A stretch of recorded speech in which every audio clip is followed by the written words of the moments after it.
Russia படையெடுப்பு 1941 இருந்து 1942 வரைக்கும் ஜெர்மனி ரஷ்யாவை நோக்கி படையெடுத்து போனாங்க.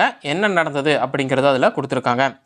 1941 ஜூனில் ஜெர்மனி படைகள் ரஷ்யாவின் மீது படையெடுத்தது. நோட் பண்ணிக்கோங்க. ஜெர்மனி ரஷ்யாவின் மீது எப்பொழுது படையெடுத்தது அப்படின்னா 1941 ஜூனில் பார்த்தீங்கன்னா படையெடுத்திருக்குது. ஜெர்மனி மக்களை குடியேற்றுவதற்கு தேவையான முக்கிய நிலப்பகுதிகளை பெறுதல், கம்யூனிச ஆட்சியை ஒழிப்பது, ரஷ்யாவின் இயற்கை வளங்களை குறிப்பாக எண்ணெய் வளங்களை கைப்பற்றுவது போன்ற நீண்டகால நோக்கங்களுடன் இப்படையெடுப்பு மேற்கொள்ளப்பட்டது. அதாவது என்னென்னா, இப்போ அங்கே ஜெர்மனி மக்களை பார்த்தீங்கன்னா ஒரு நல்ல இடத்துல குடியேற்றணும். ரஷ்யாவில் பார்த்தீங்கன்னா பெரிய நிலப்பரப்பு கொண்டது ரஷ்யா, சரிங்களா? அதனால் ரஷ்யாவை கைப்பற்றி ஜெர்மன் மக்களை பார்த்தீங்கன்னா ஒரு குடியேற்றது அப்படின்ற அந்த ஒரு நோக்கத்தோடையும், கம்யூனிச ஆட்சியை ஒழிக்கணும் அப்படின்ற நோக்கத்தோடையும், குறிப்பாக இன்னும் சொல்லப்போனால் ரஷ்யாவுடைய எண்ணெய் வளங்கள் பார்த்தீங்கன்னா கைப்பற்றது மாதிரியான நீண்டகால நோக்கத்தோட இந்த ரஷ்யா படையெடுப்பு பார்த்தீங்கன்னா மேற்கொள்ளப்பட்டுச்சு. ஜெர்மன் படைகளுடைய தாக்குதல் தந்திரமாக இருந்துச்சு. மின்னல் வேக தாக்குதல், ஏர்கிராஃப்டை வச்சு மின்னல் வேகமாக தாக்குவாங்க இல்லைங்களா?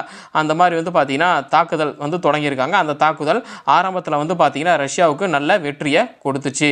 மிக சீக்கிரமாகவே, ரொம்பவும் சீக்கிரமாகவே ரஷ்யாவுக்குள்ள 1000 மைல்கள் வரைக்கும் ஜெர்மனி படைகள் பார்த்தீங்கன்னா ஊடுருவிட்டாங்க. அதாவது என்னென்னா, ரொம்பவும் சீக்கிரமாகவே 1000 மைல் அப்படிங்கிறது குறைஞ்ச தூரம் கிடையாது, ரொம்ப தூரம். ஸோ ரொம்பவும் சீக்கிரமாகவே ரஷ்யாவுக்குள்ள ஜெர்மன் படைகள் 1000 மைல் வரைக்கும் பார்த்தீங்கன்னா ஊடுருவிட்டாங்க.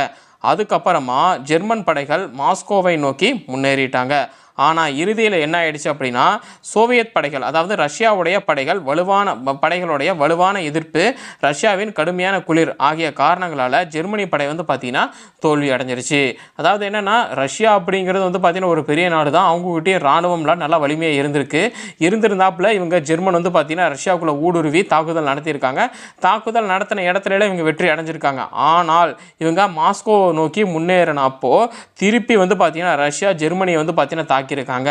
ரஷ்யாவுடைய வலுவான அந்த படைகளை நல்ல ரஷ்யாவுடைய சோவியத்துடைய படைகளின் வலு பார்த்தீங்கன்னா வலுவான எதிர்ப்பு, ரஷ்யாவுடைய குளிர் பார்த்தீங்கன்னா ரொம்ப ஒரு முக்கியமான காரணம்.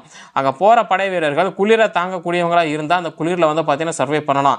பட் ரஷ்யாவுடைய குளிரை அந்த ஜெர்மன் படை வீரர்களால் தாங்க முடியல அப்படின்னா அதுவே அவங்களுக்கு பார்த்தீங்கன்னா ஒரு பின்னடைவாக இருக்கும். இதனால் பார்த்தீங்கன்னா ஜெர்மன் படை ரஷ்யா போரில் பார்த்தீங்கன்னா தோல்வி அடைஞ்சிருச்சு. இந்த ரஷ்யா படையெடுப்பு எப்போ நடந்தது அப்படின்னா 1941 இருந்து 1942 வரைக்கும்.